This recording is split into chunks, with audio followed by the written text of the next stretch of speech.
So my song Chains has officially made it to 265,000 streams. And in this video, I want to just kind of share what I did to do that and kind of walk you through the whole journey of, this song getting up to 265,000 streams. And I think it's probably going to get up to 500. It might be a stretch goal, but I'm going to keep pushing it. So just for some context, at the end of this video, I'm gonna have a link to the video where I show how I made the Facebook ad campaign for this song.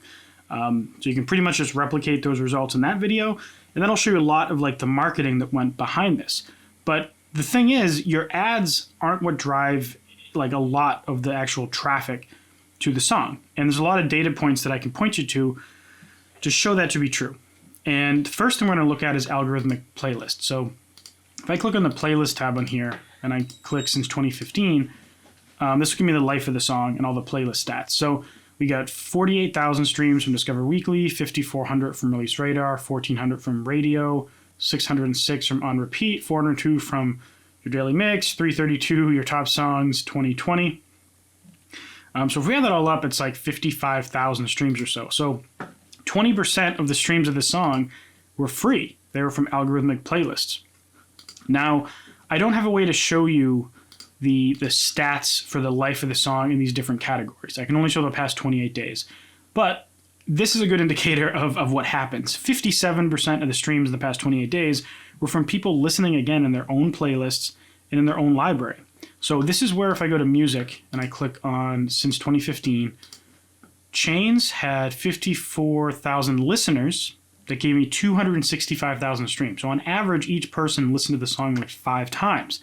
This is why it's important to get songs that people want to listen to again. Like my song Dreaming, same amount of listeners, but half the amount of streams. So that's awesome. Now the other factor is the saves. This song had 15,000 saves for the 54,000 people. So that's a 30% save rate, which for a song after it goes to the algorithmic playlist is really, really high.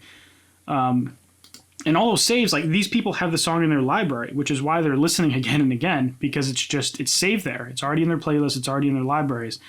And that's important to how the song got to so many streams.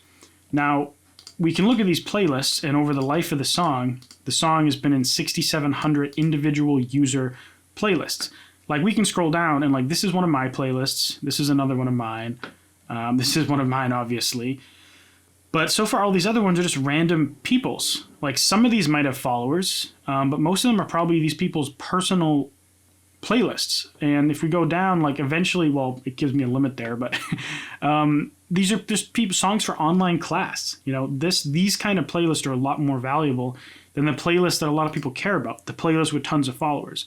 Because these are the ones that people listen to again and again and again. When you follow some stranger's playlist, maybe you listen to it a few times, but not as much as your own personal curated playlist, which is what this is. Now I kind of want to go through the stream cycle of the song, or the kind of date range for the song. I'm going to show you a couple things. So originally when I did the video explaining the Facebook ads for the campaign, I think the song had 40,000 streams at the time I made that video, maybe 20, I don't remember.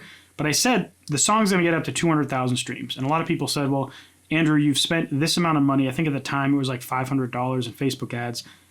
How is it going to get up to 200,000 by the time you spend your $800 budget? And I said, algorithmic playlist, people listening again and again, etc.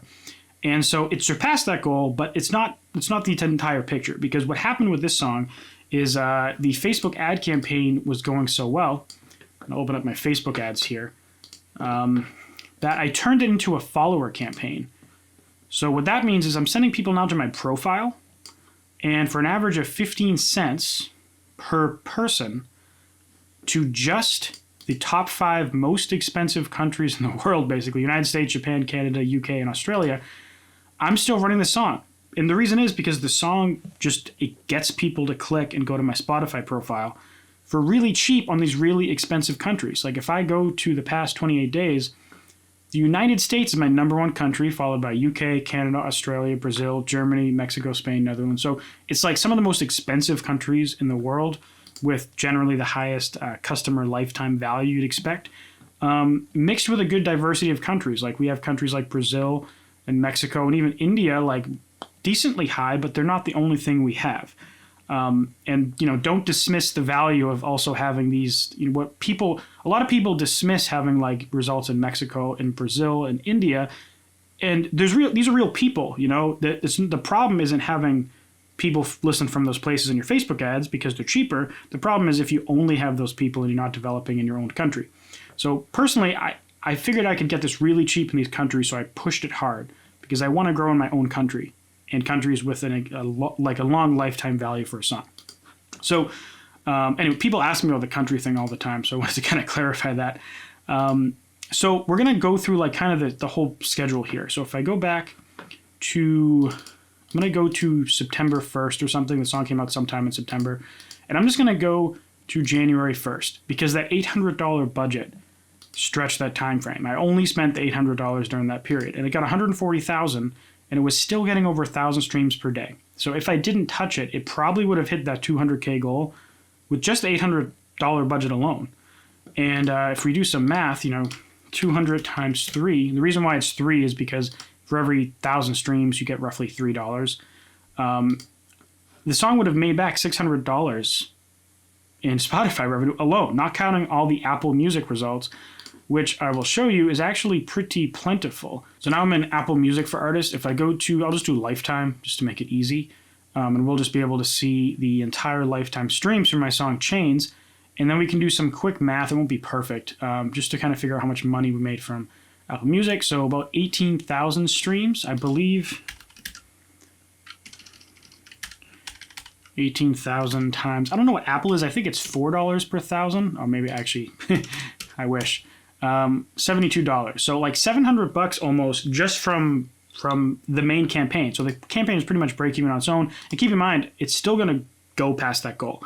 So starting roughly January 1st, I started running that follower campaign. And that's how we get to what we have today. Here's the January 1st, and it would have just kept rolling right along, but I figured keep using the song because it's still providing me a lot of value. And that's how we get to this. The song got a massive release or Discover Weekly push again, like even more than it was already riding here. And it's still doing pretty consistent. And this basically represents another $800. And you might be thinking, how are you justifying that, like another $800 on a song? Like now it's going to be even harder to make the money back. But again, I'm expecting this to keep riding some kind of level. Like even if the song takes 3 years or 4 years to make it back, it's going to be worth it. And the reason it's going to be worth it, which is one of the side effects of running Facebook ads and having these algorithmic playlists, is that I'm running it as a follower campaign. So if I go back to 2015, most of my ads from roughly September 10th, I think, so 2,600 followers, up until now, has mostly been the Chains campaign. So I've gained, 1,600 followers on Spotify from this song. And, you have followers, that gives you the help with Release Radar, and that gives you a whole bunch of extra ease of, you can put out a song and have it do reasonably well without even promoting it. There isn't really a scenario where you wouldn't bother promoting your song, but you'll get a head start. And that's why followers are so valuable. And that's, again, why playlists on their own don't really help you, because playlists don't really get you followers. They just get you a bunch of one-off streams, and that's kind of it. No saves or anything like that. And another side effect that I kind of use to justify that extra cost is that the song has also brought me, on the YouTube channel, which I never share this thing. Like the only time I bring up this Andrew Southworth topic channel that my distributor makes is in YouTube videos. Like when I'm showing how crazy it is that this happens. It's got 8,500 views on the just like artwork video that they generate. And this has helped get my YouTube topic channel up to 267 subscribers, like just on its own. And at this point, I've linked this to my Andrew Southworth music channel, so I think it's up into like 300 or something when you combine those two.